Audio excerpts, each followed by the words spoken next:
my fellow comic book collectors, it's Alan, the Comic Collector Geek, and this is the Wednesday video where I answer your questions. Each week, people ask me a bunch of questions. Each week, I answer them. That's basically how it works. If you have a question you want answered, I will just put it in the comments below, and I will get to it next week. So do that. Let's get into this week's questions. First question comes from K. Munin.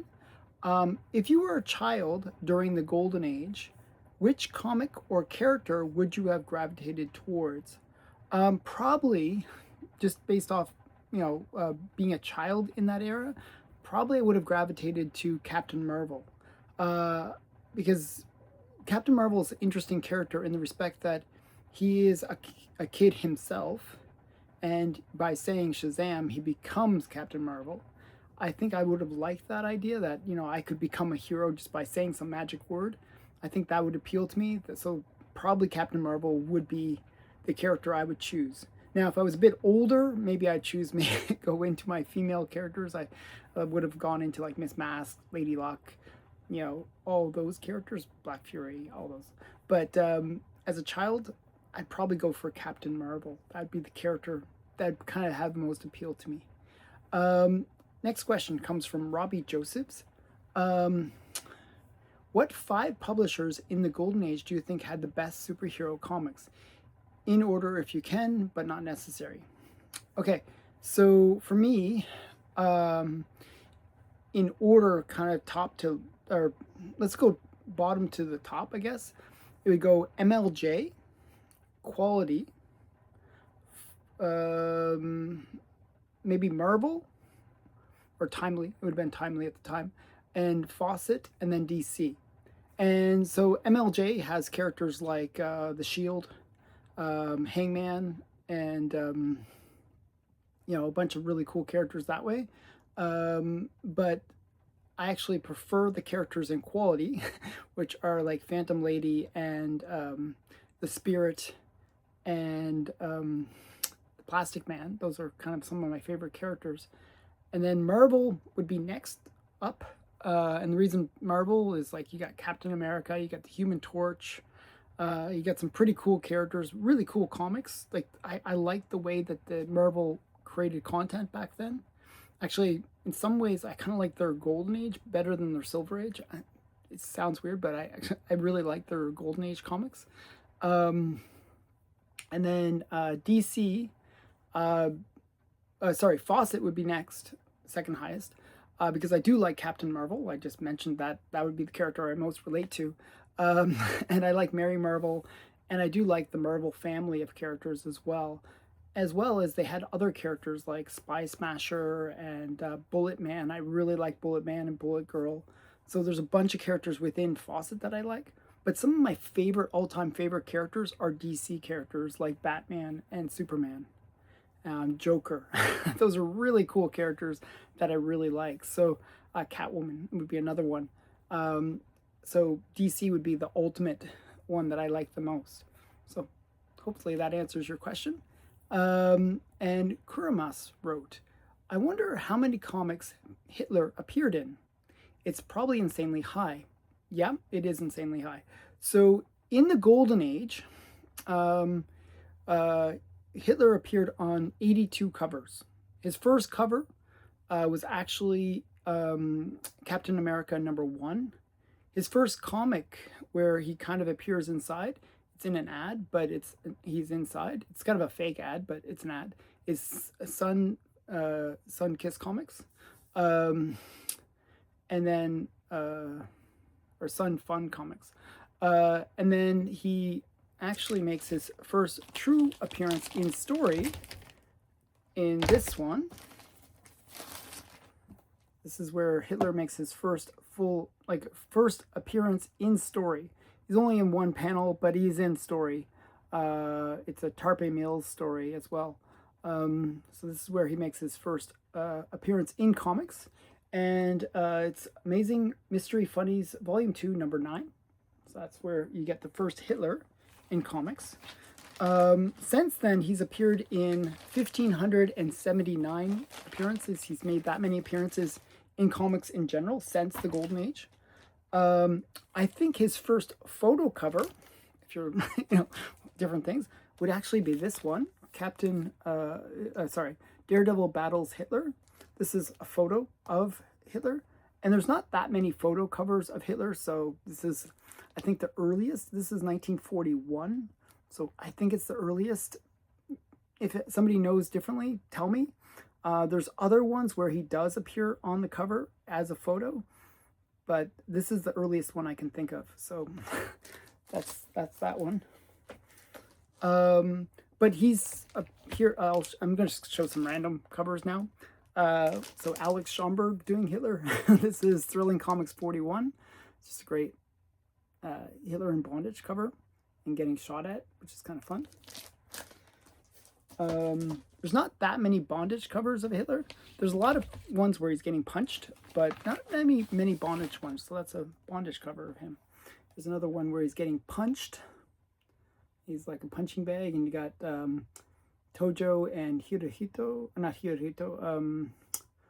Mussolini. So this is like an example of other characters in the Golden Age that appeared with Hitler.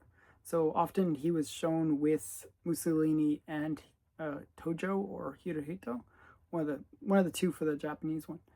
So that's that. So that was Tojo on the cover of that one.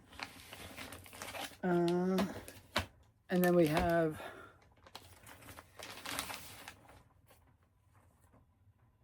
another Tojo one. Hitler getting smucked, getting all punched. This is kind of a cute one. This is Big Shot Comics 28. It's the MLJ, actually. Just another great one. Oh, sorry, Columbia Comics. What am I saying? So just another cool Hitler cover. And last one, actually two more I have. We got Boy Comics. And this is where they're kind of slicing up the planet.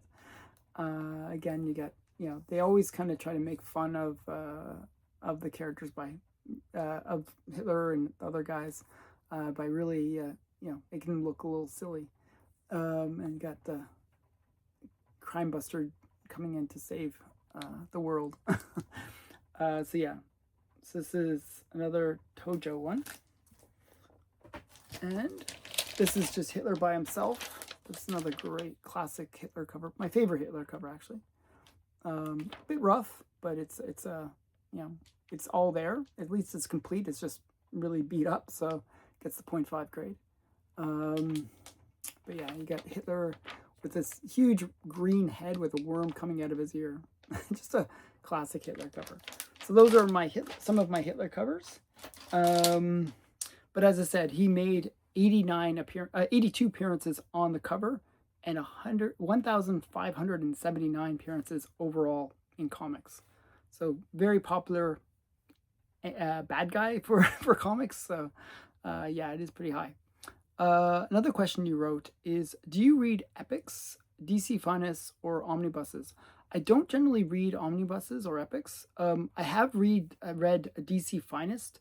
Actually, what happened with that is I don't generally read like trade paperbacks for the most part, and there are exceptions to that rule. But if it's one story, I'll read the trade paperback of it. But I generally read stuff online. But with the case of DC Finest, I read those ones because what happened was DC sponsored this channel one time, and they gave me a set of DC Finest. So I was like, sure, if you're going to give me the books, I'll read them. So that's how I read DC Finest. It was pretty good because I got the whole Flash, I think Wonder Woman, a couple other really cool ones. So it was a really nice little set of books that they gave me. So I was really quite excited to read those. Next question comes from King Collector. I watch Heritage Weekly like yourself. I've noticed that the bids seem way over FMV. What do you think is happening more and more? So just quickly with Heritage, there's two FMVs, if that makes sense. One is if you're watching the auctions, they'll generally say this is the FMV. And that is not the FMV. just be aware of that the FMV that they state is the overstreet price. And generally that price is so out of date that it's not relevant. Okay, just not a good price, uh, and it should go way over that. Okay, now sometimes it will go over actually previous record sales. That does happen on Heritage, but not as often as people might think. I think it's like maybe I would say like half, set new, or maybe even less, half set, record lows, half set either and on par with previous FMV or slightly above previous FMV. Some will set high records, but for the most part, it's pretty like pretty stable actually.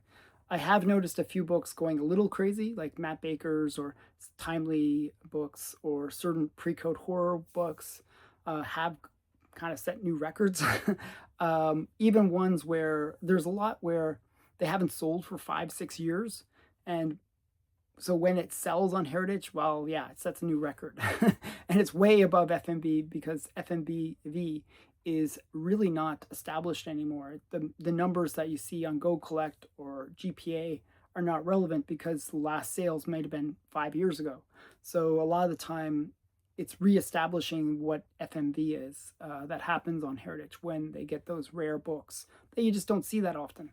And you might have seen that in my last top 10 hot list, where I did look at books that just don't sell that often, and some of them set new records, some of them actually had really weak sales. It wasn't that well promoted of an auction, so it's sort of hit or miss is my point at the end of the day. You know, I actually saw more records last year and the year before. When the Silver Age and the Bronze Age and all those other ages really tanked, you had actually a huge upswing in Golden Age, strangely. It was like the money shifted from one set of eras to Golden Age, basically. And sometimes you'll see that switch back where all of a sudden Golden Age will be kind of ignored and people will be focusing on Silver and Bronze ages. During COVID, that's how it was in a way. Silver Age was really hot and setting records. That's where all the attention was. Golden Age, they had a few here and there that were setting records, but for the most part, were kind of, sort of just chugging along like they normally did. Nothing really exciting. After COVID, there was some excitement within the Golden Age where people started like going into the Golden Age because it seemed like a safe place to park their money. So that was the shift that I saw in 2023, 2024. This year, it's been a little bit up and down. Actually, I almost feel like it's a bit of a weak year, actually, in terms of Golden Age even. There are some big sales, but for the most part, I've been getting a lot of steals. And I feel like the problem is not necessarily that the market is weak. I just think that there's a lot of inventory that's coming to market that's devaluate, and there's just too much to absorb. There's just been a lot of auctions, and that has really kind of weakened the market in terms of pricing. There's just too much stuff happening. I've been complaining about that for a while. There's just too much stuff, and I think that's partly because what we're seeing is there is these really big collections that are hitting market. Like I just said, the Olympia collection. There's some other really big collections that hit the market. The DC Universe collection, there was some really big collections that hit. And it's just because some of the people that have been collecting for many years are now passing on, and those collections are now hitting the market. So we're seeing that with sort of I hate to be very downer on the baby boomers, but a lot of them are passing away. They're sort of at that age where they're kind of moving on, and as a result, we're seeing a lot of these collections kind of coming to market. So I'd be sort of, I'm sort of on the more pessimistic side about the Golden Age now as a result, just because I think there will be this situation where a lot of inventories come to the market, and it's going to take a little while to get that sorted out. It might mean that there are opportunities to buy Golden Age which is good for me. I actually like the fact that a lot of inventory is coming to market, and you can pick up some little steals here and there. And books that you might not see ever again. That's some really cool stuff. So yeah, I think it's one of those interesting eras that we're in. A little bit of a shaking of the pot in terms of what's going on in terms of the market. Okay, next question, last question actually, comes from Matt Likes Comics. Who is the best sidekick and why is it Kid Flash? I wouldn't say it's Kid Flash, but Kid Flash is a cool sidekick. But for me, it depends on what you're defining as the best. If you're defining sheer power of a sidekick, probably actually the one I was thinking is kind of a funny one, but Aladdin's sidekick is the genie. Well, the genie is all powerful, and in theory, Aladdin controls him and can get whatever crazy thing he wants. It's sort of like Johnny Thunder, like he's the same way. That's his sidekick can really perform anything he wants. So these are kind of those ultra powerful ones. So that's one way of taking it. In terms of sidekicks, in terms of notoriety, like the one that we, classic, who is the sidekick? Well, we always think of Robin. So I think in terms of notoriety, it'd be Robin is the best sidekick, just because everybody knows him. Now, there's one more category that I put on because, hey, it's me making the list, and that's sexiest. I think the sexiest sidekick would go to Batgirl. She's a redhead. I like redheads. She's a cute girl, and she's a great sidekick. She's perfect for Batman. So, those would be the three that I would say. There's so many sidekicks that are really, really great. I was also thinking of Penny from Inspector Gadget, as being a good sidekick because she does all the work and he gets all the credit. That's sometimes really useful. Or Kato and the Green Hornet. Kato is like this guy that is a really good fighter and does all the hard work, and Green Hornet kind of gets the credit for that. So there's sidekicks like that as well. So for me though, probably for me, if I was going to say which one I like the best, it would go to Robin, just because it's the one I always think of when I think of sidekick. It was like the first image that pops into my mind is Robin. So that's the ones I would go with. In the comments below, you can tell me what are your favorite sidekicks, which one you think is the best, and I'd love to hear it. Thanks again, everyone, for watching. Again, put your question below if you want it answered for next week. Thanks again. Bye now.